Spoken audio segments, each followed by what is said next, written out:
आज की कहानी दिल दहला देने वाली है। वो व्यक्ति एक युवा और होनहार 27 वर्षीय सॉफ्टवेयर इंजीनियर था।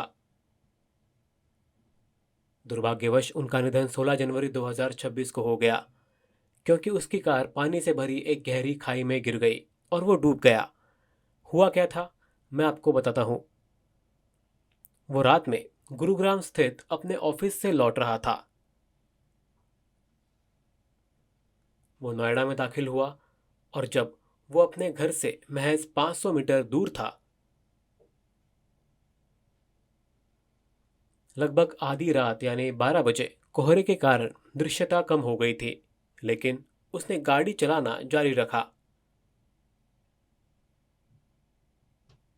आरोप है कि उसका वाहन एक गहरी नाली के किनारे बनी दीवार को तोड़कर पानी से भरे तहखाने में नीचे गिर गया, जिसकी गहराई लगभग 30 फीट होने का अनुमान है।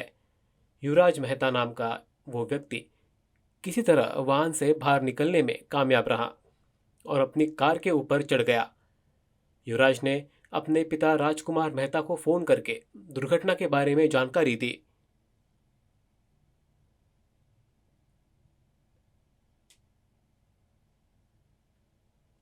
उसके पिता ने तुरंत मदद के लिए 112 पर कॉल किया और घटनास्थल पर पहुंच गए।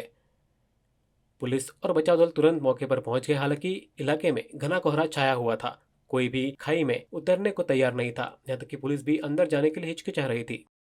जैसे जैसे कार के ऊपर मौजूद युवराज नीचे धंसता गया, टॉर्च का इस्तेमाल किया गया। युवराज ने अपनी लोकेशन दिखाने के लिए मोबाइल की फ्लैशलाइट का भी इस्तेमाल किया, लेकिन घने सफेद कोहरे के कारण वो दिखाई नहीं दिया। बचावकर्मी केवल उसकी आवाज़ सुन पा रहे थे। वे आपस में सुन पा रहे थे, लेकिन उस तक नहीं पहुंच पा रहे थे। इसके बाद एसडीआरएफ और एनडीआरएफ को फ़ोन किया गया। वे करीब 1 घंटे बाद गाजियाबाद से पहुंचे।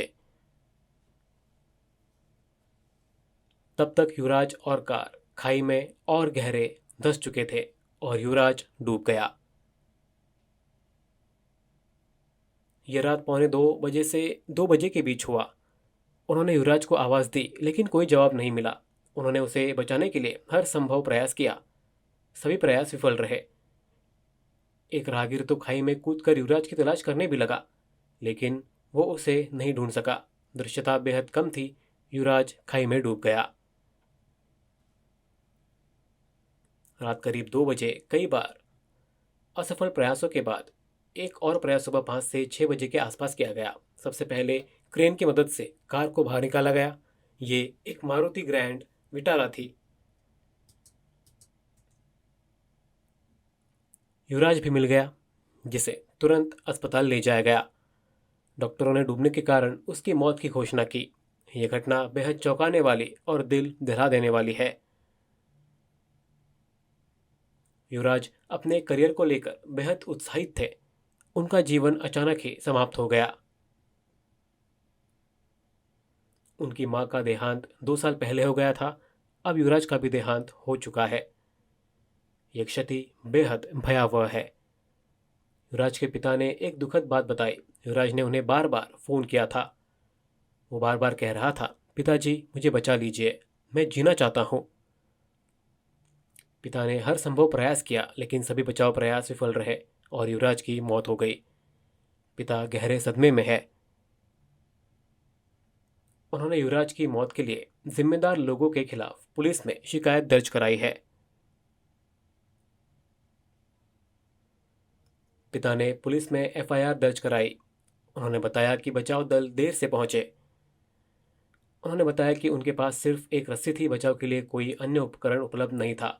वहां न तो तेज रोशनी की व्यवस्था थी और न ही कोई मशीनरी। इसी संबंध में शिकायत दर्ज कराई गई। उन्होंने ये भी कहा कि घने कोहरे के कारण निर्माण दीवार दिखाई नहीं दे रही थी। उन्होंने सवाल उठाया कि रिफ्लेक्टर क्यों नहीं लगाए गए। रिफ्लेक्टर लगाने से दुर्घटना को रोका जा सकता था। स्थानीय निवासियों ने भी अपनी बात रखी, जिन्होंने पहले दीवार के बारे में शिकायत की थी। उन्होंने चेतावनी दी थी कि वहां रिफ्लेक्टर नहीं है, लेकिन उनकी बात अनसुनी कर दी गई। इस बंदी को भी एफआईआर में शामिल कर दिया गया है। निर्माण स्थल के लिए जिम्मेदार 2 कंपनियों पर सुरक्षा व्यवस्था में लापरवाही बरतने का आरोप लगाया गया है।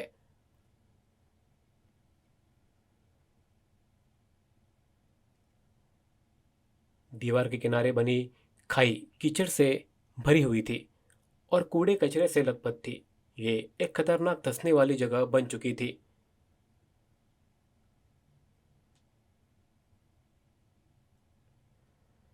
वहां सुरक्षा के कोई उपाय नहीं किए गए थे। वाहनों को उससे टकराने से रोकने के लिए कुछ भी नहीं किया गया था।